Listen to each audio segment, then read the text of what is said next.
माँ, जिसके लेखक हैं ईश्वर पेटलीकर।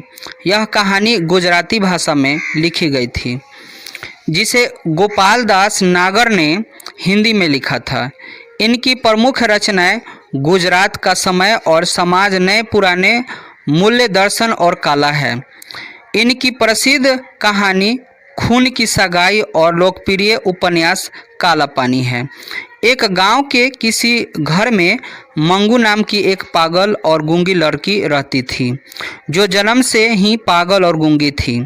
मंगू के घर में उसकी माँ, 2 बड़े भाई और एक बड़ी बहन जिसका नाम कम्मू था। मंगू के दोनों बड़े भाई की शादी हो गई थी और दोनों भाई शहर में रहते थे। कभी कभार गांव में आते थे।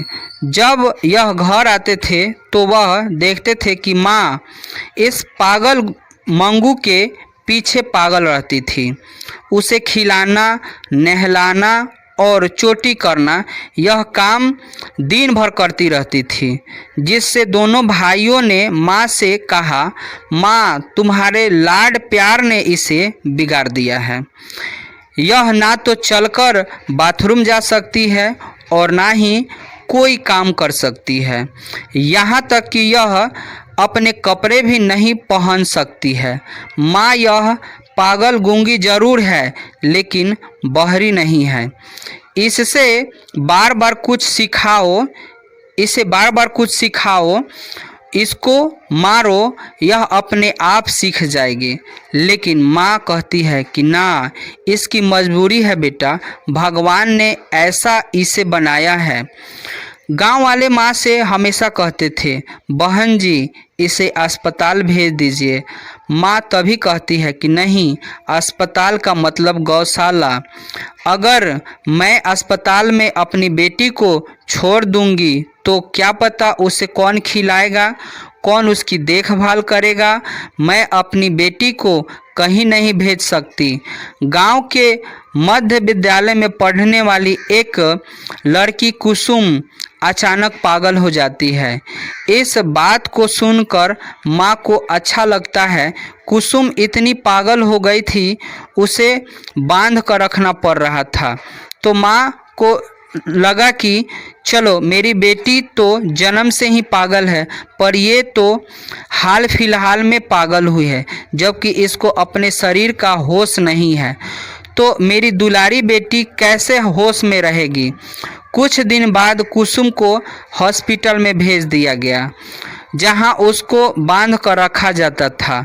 तो 1 महीने बाद कुसुम की हालात में सुधार हुआ, जिससे उसे खोल दिया गया और गांव में खबर आ गई कि कुसुम तो अस्पताल गई थी, वह ठीक हो गई, जिससे उसको खोल दिया गया। और दूसरे महीने में कुसुम को हालात इतने ठीक हो गए कि कुसुम अपने से खाने पीने शुरू कर दी थी और तीसरे महीने में कुसुम को गांव भेज दिया गया। तो माँ ने मन में यह विचार आया कि अगर एक पागल लड़की अस्पताल में जाकर ठीक हो सकती है तो शायद मेरी बेटी भी ठीक हो सकती है। अब गांव के सभी लोग माँ को सलाह देने लगे कि माँ, आप मंगू को अस्पताल में भेज दीजिए। देखिए, अस्पताल से कुसुम, जो इतनी पागल हो गई थी कि इसे बांध कर रखना पड़ रहा था, वह ठीक होकर आ गई। तो मंगू क्यों नहीं, माँ नहीं मान पा रही थी। उसे भी लगा मंगू को अस्पताल भेज देना चाहिए। कुछ समय बाद माँ को लगा कि मंगू को भी अस्पताल भेज देना चाहिए ताकि ठीक होकर वापस आ जाए। लेकिन माँ को संतुष्टि नहीं हुई, तो माँ ने कुसुम को बुलाया और कहा, अस्पताल में तुम्हारा कैसे ख्याल रखा जा रहा था। तो कुसुम ने बोला, चाची जी, कोई भी दिक्कत नहीं थी, समय पर खाना पानी मिलता था। बस इतना ही नहीं, अगर कोई पागल नर्स को मार दे तभी भी नर्स उसकी सेवा करती थी। तभी माँ के मन में यह विचार आया कि तब तो ठीक है, फिर माँ ने पूछा, क्या वह नर्स कपड़े बदलती थी? तो कुसुम ने कहा, हाँ, सब कुछ करती। आप टेंशन मत लो। तभी माँ ने कहा, मैं तो पहले सोच रही थी कि मंगू का कोई भी ख्याल नहीं रखने वाला है, मगर अब लगता है कि मंगू को वहाँ भेजना चाहिए। माँ ने अगले दिन अपने बेटों को शहर से बुलाया। दोनों बेटों से यह बात सुनकर बहुत खुशी हुई। दोनों बेटों से बात की, जिससे वह बहुत खुश हुआ। वह यही तो चाहते थे कि मंगू को अस्पताल में भेज दिया जाए, वह ठीक हो जाए या तो वहीं मर जाए। हो जाना है वहीं, जो भी हो जाना हो वो वहीं हो जाए। बड़ा बेटा गांव आया, लोग तैयार हो गए। माँ के दिल में एक अजीब सी घबराहट हुई। जिस बच्चे के साथ उसने 12 वर्ष बिताए हैं, अब अगहन के महीने में उसके 14 वर्ष होने वाले थे। उस बच्चे को अस्पताल में छोड़ना, जो कि अपने से खा नहीं सकती है, अपने से कोई भी काम नहीं कर सकती है, लेकिन माँ अपने मन को किसी तरह मना लेती है। और बैलगाड़ी से वह लोग अस्पताल जाने के लिए निकले। और आगे ट्रेन में कुछ लोग माँ से पूछने लगे कि यह लड़की पागल है क्या? तो बेटे ने बोला, हाँ, यह पागल है। तो लोग बोलने लगे कि आप इसे कहाँ छोड़ने जा रहे हैं? तो बेटा बोला, अस्पताल ले जा रहे हैं। तो वह लोग फिर पूछे कि इसकी माँ जिंदा नहीं है क्या? अस्पताल क्यों छोड़ने जा रहे हो? अस्पताल में यह मर जाएगी। माँ बोली, आप ऐसा क्यों बोल रहे हैं? तो वह बोला, मेरे गांव की एक बूढ़ी औरत और 4 साल से अस्पताल में है। वह जैसी थी वैसे ही है। उसके बेटे उसे अस्पताल छोड़ आए थे, और जब भी गांव का कोई भी आदमी उससे मिलने जाता है तो वह कहती है कि मुझे यहाँ से ले चलो।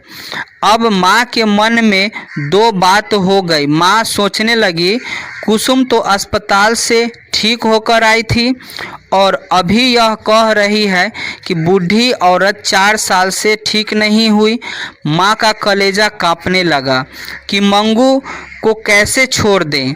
वहाँ माँ मन ही मन सोच रही थी कि अगर मेरे साथ मेरा बेटा ना होता तो यहीं से मैं अपनी बेटी को घर लेकर चली जाती। अगर अभी मैं मंगू को घर वापस ले जाने की अपने बेटे से कहूँगी तो वह गुस्से में बोलेगा, अगर उसे वापस ही ले जाना था तो मुझे क्यों बुलाया?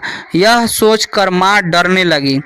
अब यह अस्पताल पहुंच चुके थे तो वहां माँ ने देखा कि वहां एक पागल पति पत्नी अपने पति को कहती है, यह नर्स मुझे ब्रश नहीं करने देती, मेरे बाल ठीक नहीं करने देती। लेकिन माँ ने देखा उसके बाल झड़े हुए थे, फिर भी वह कह रही थी। उसके बाद फिर वह पागल पत्नी नर्स से कही कि मैं मुंह धोना चाहती हूँ। तो माँ ने सोचा कि इसका तो पहले से ही मुंह धुला हुआ है, इसके बावजूद पानी मांगी तो नर्स ने मना नहीं किया और पानी लाकर दे दिया। इसका मतलब नर्स अच्छी है। माँ को समझ नहीं आ रहा था कि यह मैं क्या करने जा रही हूँ, यह ठीक काम है या नहीं। कभी लगता है कि अच्छा है, कभी लगता है कि बुरा है। माँ एक बहुत बड़ी दुविधा में फंस गई थी। तभी माँ ने दूसरी तरफ देखा तो कुछ पागल लोग अजीब से हरकत कर रहे थे। तो माँ को लगा कि इन्हें खाने को नहीं दिया जाता होगा, इसलिए वह पागल ऐसा कर रहे हैं।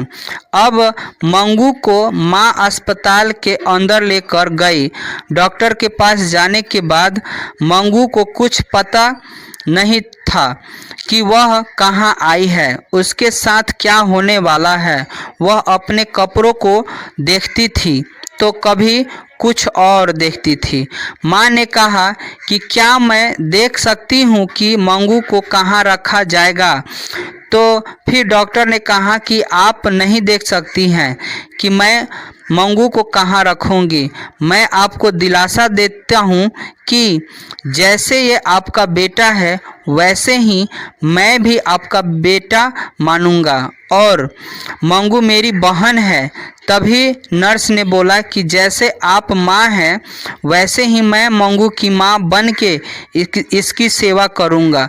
तो माँ ने कहा, क्या आप मेरे मंगू को समय पर खिलाएंगे? तो नर्स ने कहा, हाँ। क्या आप मेरी बेटी की 5 बार कपड़ा बदलेंगे? तो नर्स बोली, सबका कपड़ा बदला जाता है, मंगू का भी होगा। माँ बोली, मेरी बेटी को नींद नहीं आती है, रात में लाइट बंद कर दीजिएगा। तो डॉक्टर ने कहा, रात में सभी मरीजों को नींद की गोली दी जाती है, आप परेशान मत होइए। तो मंगू को नर्स लेकर चली गई। माँ अब उदास मन से अस्पताल से बाहर आई। वह फिर घोड़े गाड़ी में बैठकर रेलवे स्टेशन पहुंची। वहां से ट्रेन पकड़ लिया। ट्रेन के कुछ दूर तक चलने के बाद माँ को याद आया कि मंगू तो कभी जमीन पर नहीं सोई है। यह बात तो मैं पूछना ही भूल गई कि वह लोग मंगू को कहाँ सुलाएंगे। यह बात सोचकर माँ का मन बहुत उदास हो गया। अब माँ मन ही मन रोने लगी। वह लोग अपने घर पौने 11 बजे पहुँचे। लोग घर पहुंचकर बहुत थक गए थे तो वह सोने चले गए, लेकिन माँ को नींद नहीं आ रही थी। बहुत माँ रो रही थी। माँ को देखकर बेटे के भी आंसू आ गए और वह सोचा कि मैं सुबह माँ से कहूँगा कि आप रो मत, मंगू ठीक होकर आ जाएगी और आप रो मत। मंगू का ध्यान मैं रखूंगी, उसके सारे काम करूंगी। तभी उसके मन में यह बात आया कि रोने से बोझ हल्का होता है, इसलिए वह चुपचाप सो गए। अगले दिन माँ हल्ला कर रही थी, बचाओ बचाओ बचाओ, यह लोग मंगू को मार रहे हैं। बेटे ने देखा कि माँ अजीब से हरकत कर रही है। पता चला कि माँ भी पागल हो गई है। तभी लोग आपस में बात करने लगे कि मंगू की माँ मंगू की याद में पागल हो गई है। दोस्तों, आप कमेंट में ज़रूर बताइएगा कि मंगू कब से पागल हुई थी और